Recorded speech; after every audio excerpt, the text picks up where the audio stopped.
안녕하십니까. 황태순TV의 황태순입니다. 2021년 1월 20일 수요일 오전입니다. 어제 안철수의 국민의당 대표 그야말로 의표를 찌르는 전격 제안을 했습니다. 한마디로 국민의힘 경선에 참여하겠다 전격 제안했습니다. 그에 대해서 김종인 국민의힘 비대위원장 제안을 즉각 그야말로 단칼에 안철수의 제안을 거절했습니다. 사실 보면은 저는 안철수도 굉장히 의표를 찌르는 전격 제안을 했고 그 대목에서 과연 김종인 비대위원장이 어떤 통큰 결단을 할 것인가 예의주시해 봤습니다만은 역시 김종인 비대위원장은 안철수에 대한 아주 인간적 어떤 신뢰 그런 것이 아마 전무한 것 같습니다. 안철수 제안을 단칼에 거절했습니다. 그래서 제가 한 4가지로 안철수 대 김종인, 김종인 대 안철수 이 4가지로 구분해서 하나하나 짚어보고자 합니다. 첫째는 안철수 전격 제안을 김종인이 단칼에 거부한 그 저간의 스토리들. 두 번째, 과연 그렇다면 김종인은 어떤 계산을 갖고 있는가? 한마디로 이야기하면 안철수 고사작전에 나선 것이 아닌가 하는 생각이 듭니다. 셋째, 그렇다면 안철수의 계산은 또 어떠한 것일까? 안철수는 결국 그렇다면 내가 끝까지 완주한다면 너도 망하고 나도 망하고 이른바 동반투신 전략이 아닌가 하는 생각을 갖게 합니다. 넷째, 그렇다면 과연 이제 80일도 채 남지 않은 4.7 서울시장 보궐선거 결과는 어떻게 될 것인가? 결국 지금 박영선, 우상호, 박영선 중에 한 사람이 민주당 후보가 되겠죠. 결국 어부지리를 상납하는 것은 아닌가 하나하나 짚어보겠습니다.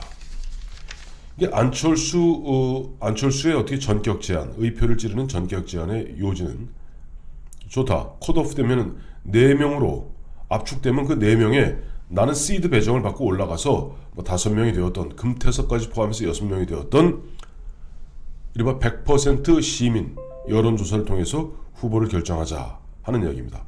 물론 이 대목에는 안철수도 나름대로 정교한 계산이 들어가 있습니다. 지금 예를 들어서 국민의힘의 오세훈, 나경원, 또 오신환, 조은희 이 4사람이 컷오프를 통과해서 올라왔다 했을 때 안철수 자기와 5명이 만약에 경선을 치르게 된다면 최종 경선을 치르게 된다면 압도적으로 유리하죠. 아무래도 국민의힘 지지자는 오세훈, 나경원, 오신환, 조은희 4사람으로 표가 갈라질 겁니다. 그러니 안철수 입장에서 굉장히 유리한, 그러면서도 나는 입당을 하지 않고 그야말로 시민 오픈 플랫폼, 오픈 경선 플랫폼에 참가했다 하는 명분도 챙기면서 굉장히 유리한 자기의 고지를 점하게 됩니다.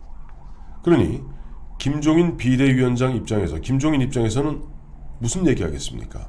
웃기는 소리 하지 마라. 그렇게 너는 왜 꽃가마만 탈려 하느냐. 우리는 선자강 후단일하다.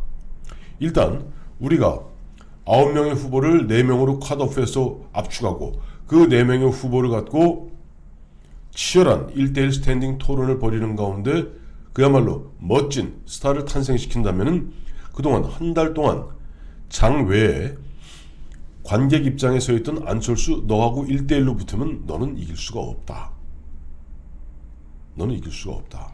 또 중도에 네가 뭐 슬그머니 포기한다 하더라도 우리는 이미 스타가 탄생되었기 때문에 충분히 이길 수 있다. 그것이 김종인 비대위원장이 계속 이른바 밑자락 가는 3자 대결에서도 이길 수 있다는 사실 약간 허풍이죠.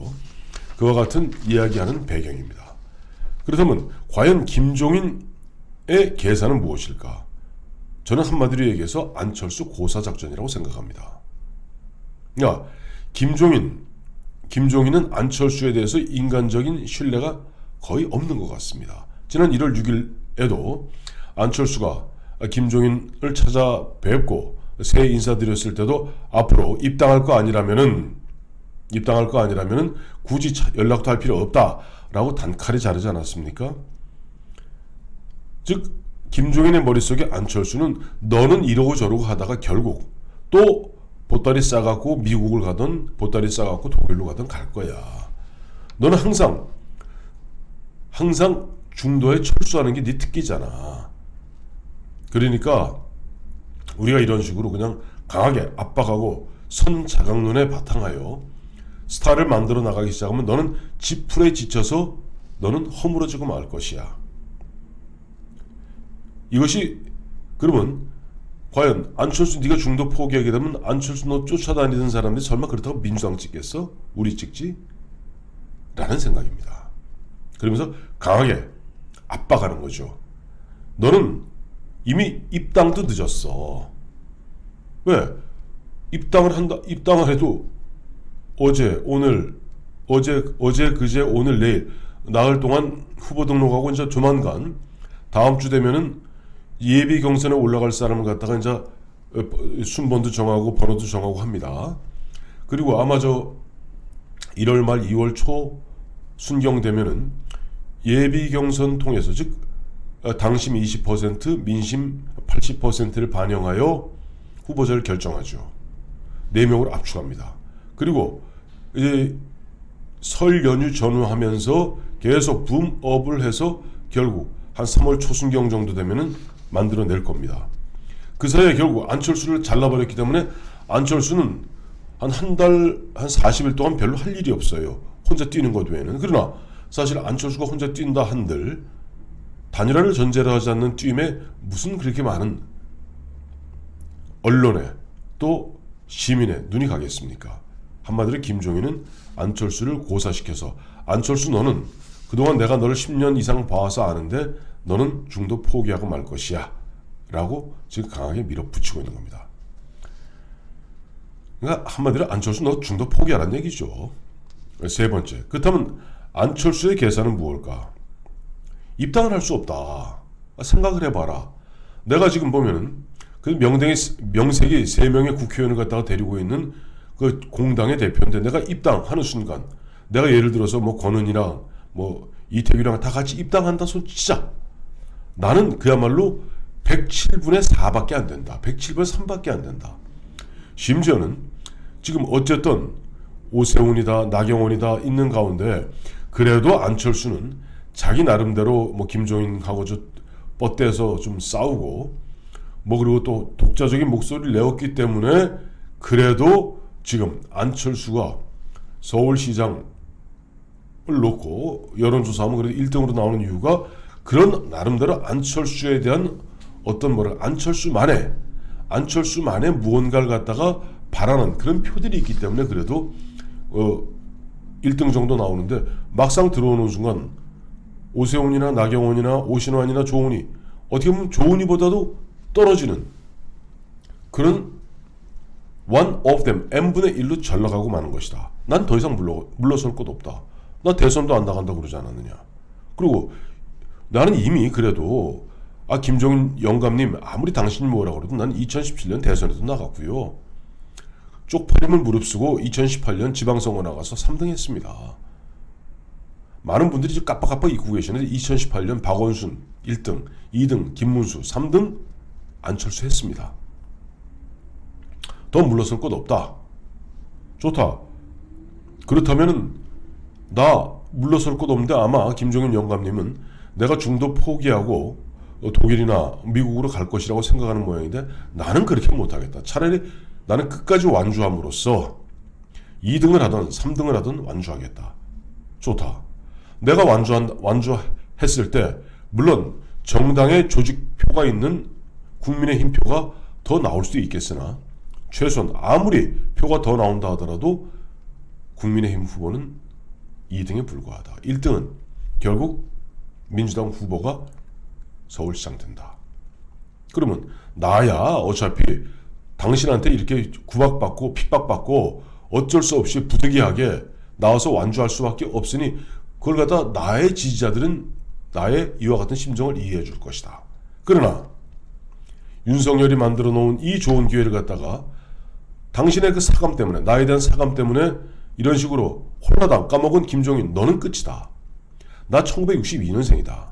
당신은 1940년생이다. 나 당신보다 22살 연하다. 난 아직 기회 많다. 나 내년에 이번에 나가서 서울시장 떨어지면 내년에 대선에 또 출마한다. 그리고 2024년 국회의원 또 출마한다. 그리고 2027년 대선 또 출마한다. 그래 봐야 나 65밖에 안 된다. 그때 되면 당신 나이 90이다. 시간은 내 편이다. 뭐냐? 당신이 그런 식으로 사감을 갖고 나를 갖다 핍박하고 나를 윽박지르고 나를 짓밟으려 한다면 나도 논개마냥 당신 목 끌어안고 물에 뛰어들 수밖에 없다. 즉 동반투신. 이랬다가 생각하고 있는 것이 아닌가 하는 짐작이 듭니다.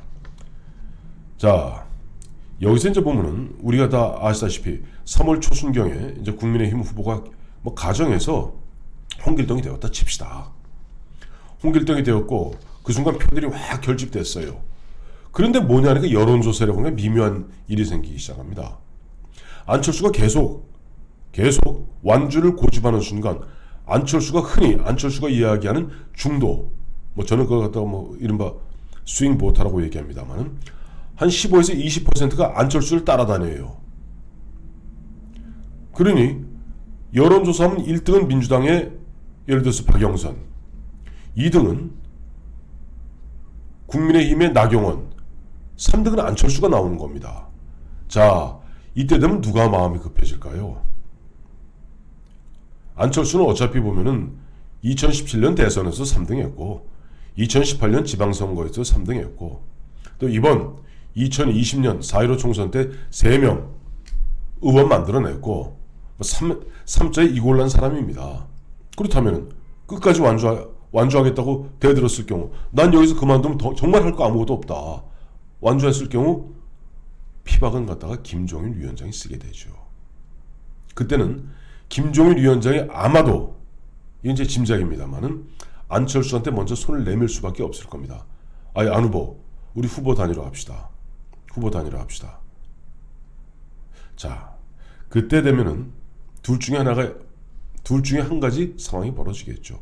즉 3월 18일, 3월 19일 양일 후보 등록 이전에 후보 등록을 하면 정말 단일화 어렵습니다. 예외적으로 후보 등록해놓고 마지막 순간에 전접은 옛날 과거 통진당의 이정희 후보 같은 경우도 있기는 합니다만은 그거는 오로지 박근혜 본인 이야기대로 당시 박근혜 후보를 갖다가 저격하기 위해서 나온 것에 불과하니까 그건 예외로 친다면 후보 등록하는 순간 다 완주입니다. 자, 그러니까 3월 18일 이전에 그러니까 대략 3월 한 7, 8일부터 한 열흘 동안에 어떤 일이 벌어질까요? 과연 김종인이 안철수한테 무릎을 꿇고 후보 단일화 하자고 그야말로 애걸복걸할까요? 아니면 안철수가 지금 김종인 위원장의 그와 같은 계산대로 다시 뒤에 배낭 메고 저쪽 독일이나 저쪽 미국으로 떠날까요? 저는 전자일 가능성이 크다고 봅니다. 왜냐하니까 아무리 국민의힘 후보가 그 당시 선출된다 해도 그 무렵에 마치 민주당 후보도 같이 선출되거든요. 양쪽에서 어차피 컨벤션 이펙트는 양쪽에 똑같이 있습니다. 당대당으로 딱 결집합니다. 즉 40, 40, 20 이렇게 이런 식으로 여론조사 결과 나옵니다. 근데 조금 더 지나가다 보면은 아무래도 보면은 박영선 45, 나경원 35, 다음에 안철수 15 이렇게 나올 겁니다. 그때 가장 급해지는 것은 아마도 나경원 후보가 아니라 김종인 비대위원장이 아닐까 짐작해 봅니다. 여기서 나경원, 뭐 박영선, 그 다음에 이렇게 얘기했던 것은 뭐 오세훈이나 우성구가 안 된다, 뭐 조은이나 오신환이 안 된다 이 뜻은 아닙니다. 다만 지금 보면은 아무래도 좀 박원순 시장의 성추행 문제로 치르게 되는 서울시장 선거이다 보니까 여성 후보인 이쪽에 나경원, 저쪽에 박영선을 갖다가 일단 하나의 예로 들었을 뿐입니다. 감사합니다.